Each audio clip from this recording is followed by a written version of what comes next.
குரு பயிற்சி எப்படின்னு பார்க்கலாமா? கன்னிராசி என்பவர்களுக்கு, கன்னிராசிக்கு எந்த விதமான சிக்கல் இல்லாத அளவுக்கு பொருளாதார மேம்பாடுகளை உறுதி செய்யக்கூடிய வாய்ப்புகளை தருவார்.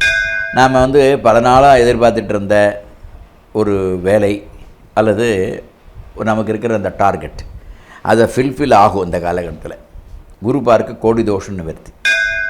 நீண்ட நாள் கல்யாணம் ஆகாதவங்களுக்கு திருமண வாய்ப்புகள் கைகூடும்.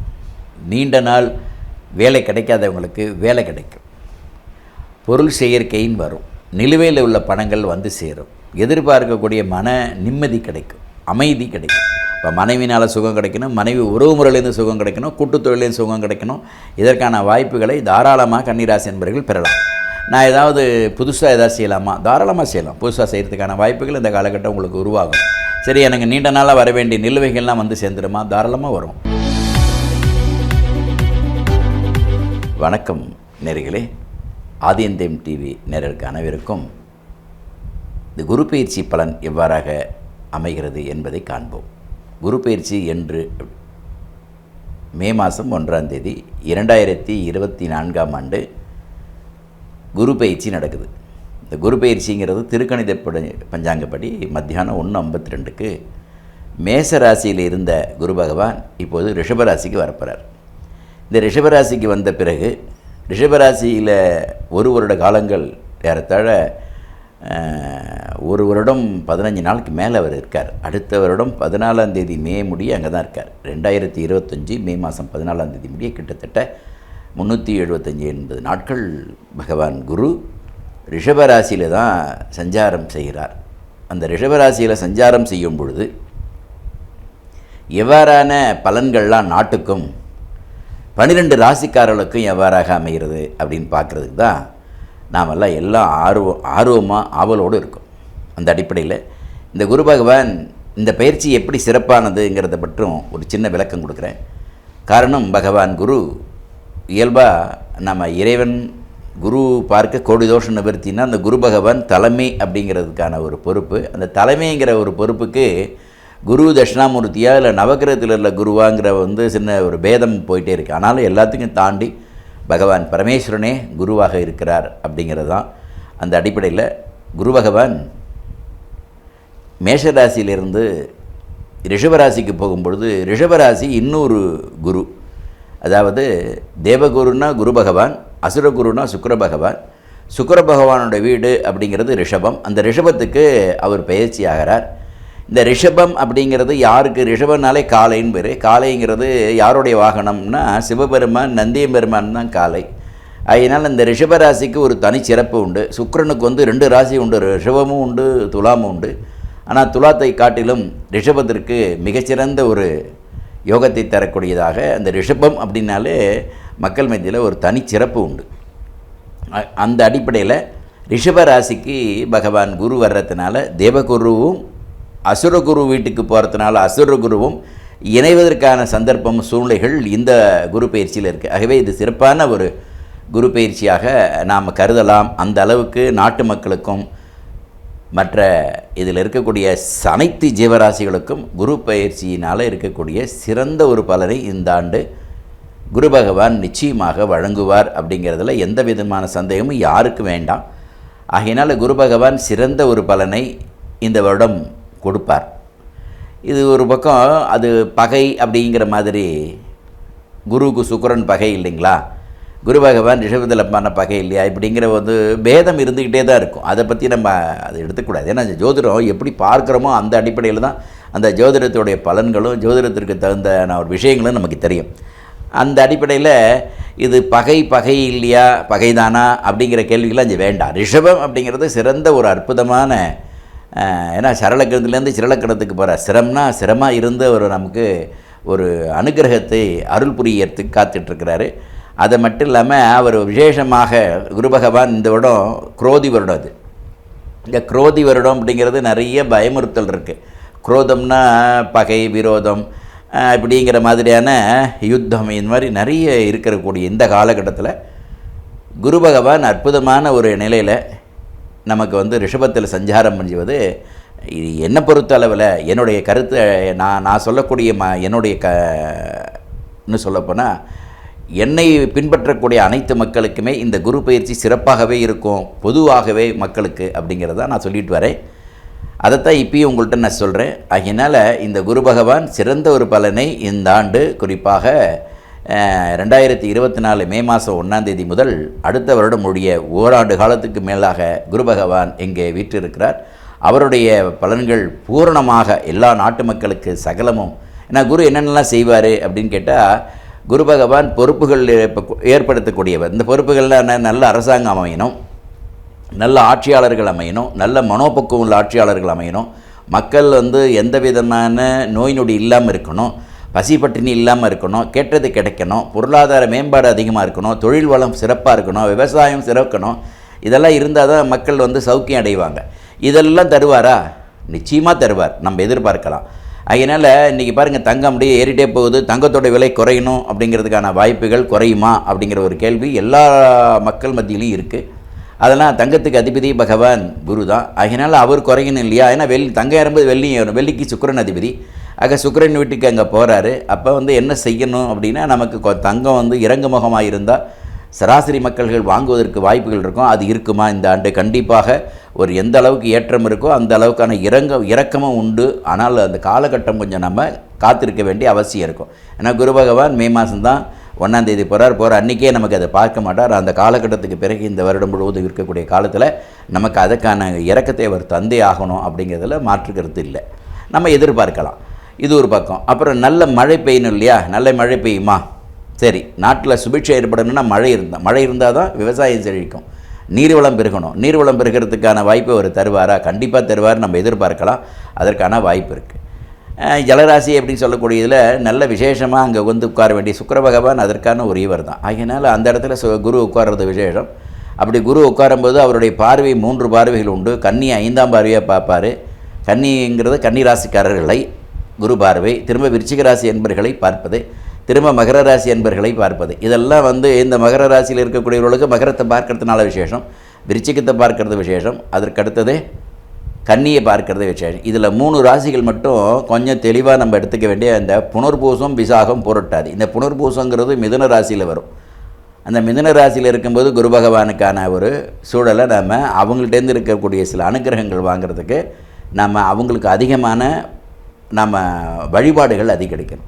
அதேமாதிரி விசாக நட்சத்திரம் துலா ராசியில் இருக்கிறவங்களுக்கு அந்த வழிபாடுகளை அதிகரிக்கணும். புரியுதுங்களா? அந்த புரட்டாதி நட்சத்திரம் அப்படின்னு சொல்லக்கூடியவங்க மீன ராசியில் இருப்பாங்க. இந்த மீன ராசியில் இருக்கும்போது புரட்டாதி சொந்தக்காரர் பகவான் குரு மீனராசிக்கும் சொந்தர். அவர் மீனராசிக்கு இருக்கும்போது என்ன ஆகிடும்?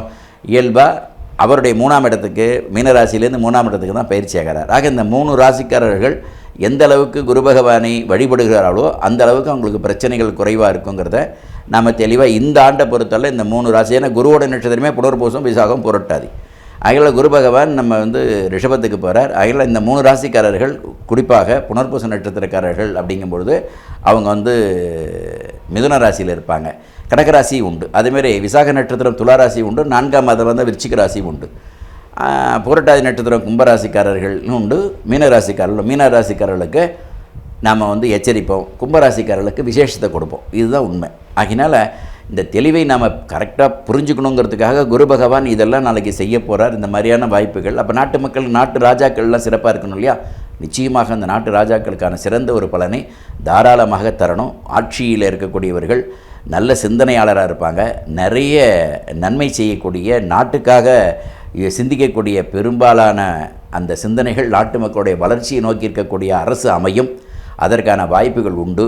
ஆகவே நாம் என்ன எதிர்பார்க்குறோமோ அது இந்த குரு பகவான் பூர்ணமாக தருவார். தங்க விலை குறையும்ட்டு பொருளாதார மேம்பாடு இருக்கும், விவசாயத்துக்கு வேண்டியதெல்லாம் சாதகமாக இருக்கும். அதுக்கு நல்ல மழை பெய்யும். அந்த நல்ல மழை பெய்யும் பொழுது விவசாயம் சிறக்கும். அப்போ விவசாயத்தில் இருக்க அந்த விளைபொருள்கள், தானியங்கள் மற்றதெல்லாம் சிறப்பாக அமைக்கணும். தங்க விலை குறைஞ்சதுனால எல்லாமே குறையும். நாட்டு மக்களுக்கு சுபிட்சம், பணப்புழக்கம் சரியாக இருக்கணும். அந்த பணப்புழக்கம்லாம் சரியாக இருக்குமா? ஏன்னா குரோதி வருடங்கிறது ஒரு பயமுறுத்தல், ஒரு அச்சுறுத்தல் இருக்கிறதுனால திரும்ப இந்த குரு பயிற்சியாவது சிறப்பாக இருக்குமாங்கிறது எல்லோரும் கேட்குறது. அது தாராளமாக இருக்கும். அதேமாதிரி நமக்கு மற்ற கிரகங்களும் சாதகமாக இருக்கிற பட்சத்தில் எல்லாமே அனுகூலமாக இருக்கும். இந்த குரு பயிற்சி நாட்டு மக்களுக்கு சிறந்த பலனை தரும்னு சொல்லி 12 ராசிகளுக்கு இப்போ பார்ப்போமா? குரு பயிற்சி எப்படின்னு பார்க்கலாமா? கன்னிராசி என்பவர்களுக்கு, கன்னிராசி என்பவர்கள் தான் குரு பகவான் பிரமாதமாக குரு உங்களை பார்க்குறாரு, 9ஆம் வீட்டிலேருந்து பார்க்குறாரு. விசேஷம். 9க்கு வந்தார். இதுவரையில் அஷ்டம குருவில் இருந்தது. கன்னிராசி அஷ்டம குருவிலேருந்து இப்போ 9ஆம் வீட்டுக்கு பிரவேசம் ஆகிறாரு. சிறந்த ஒரு பலனே. 9ல் எப்போ குரு இருந்தாலும் 5ஆம் பார்வையாக அந்த ராசியை பார்த்துருவார். இது யதார்த்தம். மூலத்திற்கோணம்னு சொல்லக்கூடிய அதில் வந்துடுறதுனால அதில் வந்துடுவார். கன்னிராசிக்கு இயல்பாக கன்னிராசிக்கிலிருந்து 3ஆம் வீடுன்னு சொல்லக்கூடிய விருச்சிகத்தை 7ஆம் பார்வையாக குரு பகவான் 9லேருந்து பார்த்துடுறாரு. திரும்ப கன்னிராசிக்கு 5ஆம் வீடுன்னு சொல்லக்கூடிய மகரத்தை குரு பகவான் பார்க்குறார். இப்போ குரு 9ல் இருக்கார். இப்போ குரு 9ல் இருக்கும்போது எந்த மாதிரியான பலனை இவங்களுக்கு தருவார்? நல்ல பலனை தருவார். கன்னிராசிக்கு எந்த விதமான சிக்கல் இல்லாத அளவுக்கு பொருளாதார மேம்பாடுகளை உறுதி செய்யக்கூடிய வாய்ப்புகளை தருவார். எதிர்பார்க்கலாம். நாம் பல நாளாக எதிர்பார்த்துட்டு இருந்த ஒரு வேலை அல்லது நமக்கு இருக்கிற அந்த டார்கெட் அதை ஃபில்ஃபில் ஆகும். இந்த காலகட்டத்தில் குரு பார்க்க கோடி தோஷம் நிவர்த்தி. நீண்ட நாள் கல்யாணம் ஆகாதவங்களுக்கு திருமண வாய்ப்புகள் கைகூடும்.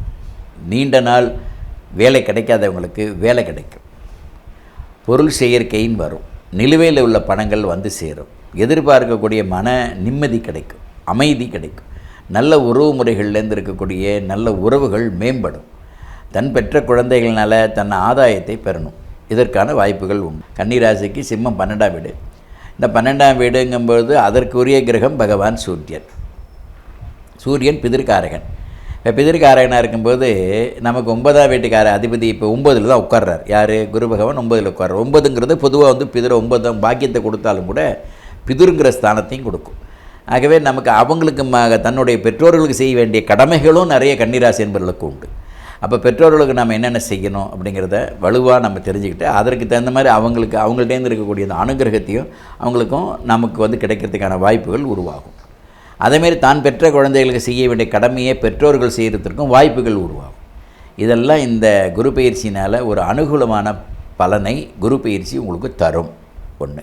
ரெண்டாவது, இப்போ ஒரு ஸ்டடி இல்லாமல் இருக்கக்கூடிய நிறைய நண்பர்கள் இந்த காலகட்டத்தில் ஸ்டடி ஆகும். போன வருஷம்லாம் போராடி சலிச்சு போயிடுச்சார். ஒன்றுமே எங்களுக்கு பெனிஃபிட்டபிள் இல்லைன்னு சொல்லக்கூடிய நிறைய நண்பர்கள் நெட்டு இருக்காங்க. அவங்களுக்கெல்லாம் இந்த காலகட்டம் குரு பகவான் பயிற்சி நல்ல ஒரு பலனை தரும். இந்த பலனை தரக்கூடிய உனக்கு 9ஆம் இடத்துலன்னா நிற்க நேரம் இல்லாமல் ஓடிட்டே இருப்பாங்கங்கிற மாதிரியான ஒரு பொருள். அப்போ எந்த அளவுக்கு அவங்க பிஸியாக இருந்தால் பொருள் வரவு வரும், அந்த அளவுக்கு பிஸியாக இருக்கணும். ஒட்டாதா? ஒட்டும். ஓடிட்டே இருக்கும், ஒட்டவே இல்லைன்னு கேட்டால் அதுக்கு பதில் இல்லை. ஓடிட்டே இருந்தாலும் ஒட்டும். அப்போ நம்ம அதுக்கான நிற்க நேரம் இல்லைங்கிறதுக்கு ஓடிட்டே இருப்பாருங்கிறதுக்கு தான் 9ஆம் இடத்துல உனக்கு 9ஆம் இடங்கிறதுனால ஓடிட்டே இருக்கிறவனுக்கு 9ஆம் இடம் தான் அதுக்கு பொருள். ஆகையினால் இந்த சிறப்பான ஒரு பலனை இந்த காலகட்டத்தில் கன்னிராசி என்பவர்கள் பெறுவீர்கள். ஸ்கூலில் இருக்கக்கூடிய பள்ளி பருவத்தில் இருக்கக்கூடிய குழந்தைகளுக்கான என்ன வேணும், அவங்களும் கன்னிராசி நிறைய பேர் இருப்பாங்க. அவங்களுக்கு படித்த படிப்புக்கான அங்கீகாரம் கிடைக்கணும், அதுக்கான ரெக்கக்னைஸ்டு. அதோடு சேர்ந்து உங்களுக்கு நிறைய ஸ்கூல்லேருந்து அதுக்கப்புறம் காலேஜ்லேருந்து திரும்ப ஒர்க் பண்ணக்கூடிய ஸ்டேஷன்லேருந்து அவங்களுக்கு அந்த ஒரு சூழலை உருவாக்கி தரும். தான் அதுக்கு அடுத்தது தொழிலில் இருக்கிறவங்களுக்கு எப்படி இருக்கும், விவசாய பணிகள் எப்படி இருக்கும். விவசாயம் நல்லா இருக்கும், பிரமாதமாக இருக்கும், ஒன்றும் பிரச்சனை இல்லை. தொழில் எப்படி இருக்கும், தொழிலில் இருக்கக்கூடிய ஸ்திரத்தன்மை இருக்குமா, இல்லை அதுலேருந்து இருக்கக்கூடிய இந்த ஸ்ட்ரகிள் நம்ம ஃபேஸ் பண்ணி வெளியில் வருவோமா? தொழிலில் ஸ்ட்ரகிள் உண்டு. என்ன காரணம்? தொழிலில் இருக்கக்கூடிய நிலைப்பாடுகள் அந்த மாதிரி இல்லை. அதெல்லாம் நம்ம ஃபேஸ் பண்ணி வெளியில் வந்துடுவோமா? அதற்கு இந்த குரு பயிற்சி நமக்கு அனுகூலமாக இருக்குமா? 9ஆம் இடத்துல வரக்கூடிய குரு பகவான் அனுகூலத்தை கொடுப்பாரா? அதுதான் சொன்னேன். அவருடைய 7ஆம் பார்வை உங்களுடைய 3ஆம் இடத்தை தைரிய ஸ்தானத்தை விருச்சிகத்தை பார்க்குது. இப்போ விருச்சிகத்தை பார்க்கும்போது என்னாகும்? அதுக்கான முடிவு எடுப்போமா? அந்த தைரியத்தை வரவழைச்சிப்போமா? அந்த தைரியத்தை குரு பகவான் கொடுப்பாரா? கொடுப்பார். இப்போ கன்னிராசிக்கு சுகஸ்தானாதிபதி இல்லை. ஏன்னா 4ஆம் வீட்டுக்கு தனுசு 4ஆம் வீடு, அதுக்கடுத்து 7ஆம் வீடுங்கிறது மீனும். அதற்குரிய குரு பகவான் 9ல் இருக்கிறாரு. இப்போ மனைவினால் சுகம் கிடைக்கணும், மனைவி உறவு முறையிலேருந்து சுகம் கிடைக்கணும், கூட்டுத் தொழிலேருந்து சுகம் கிடைக்கணும். இதற்கான வாய்ப்புகளை தாராளமாக கன்னிராசி என்பவர்கள் பெறலாம். சரி, மனைவி மூலியமான பெண்களாக இருந்தால் கணவன் மூலியமாக அடையலாம். ஆக 7ஆம் வீடு எல்லாருக்கும் பொதுவானது தானே. கணவன் மனைவி ரெண்டையும் குறிக்கிற இடம்தான். இந்த சுகங்கள் அங்கேருந்து மேலோங்கக்கூடிய வாய்ப்புகள் இருக்கும்.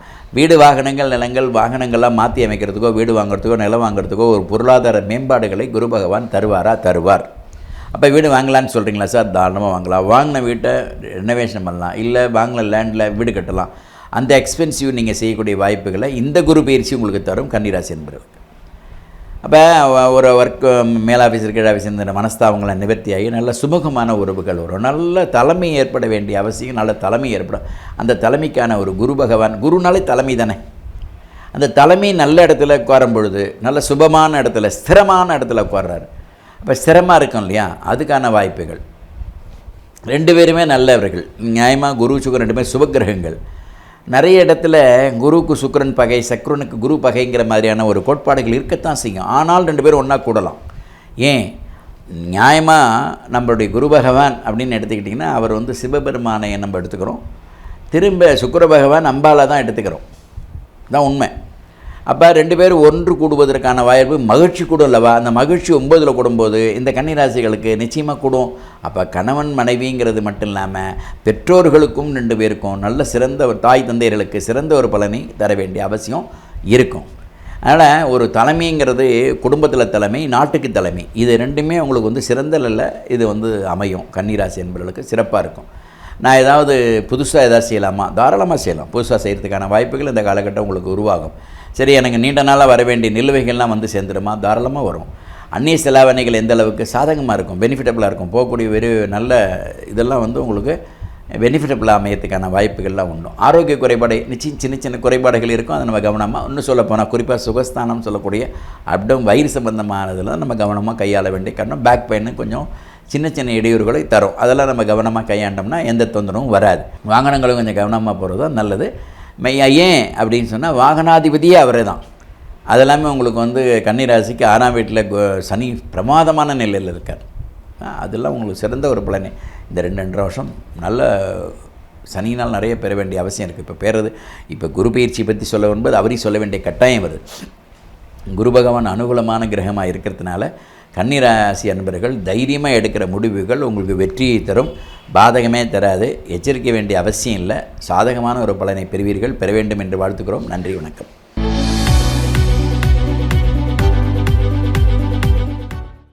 நேயர்களே, இந்த ஆதியந்தம் டிவிக்கு சப்ஸ்கிரைப் பண்ணுங்கள்.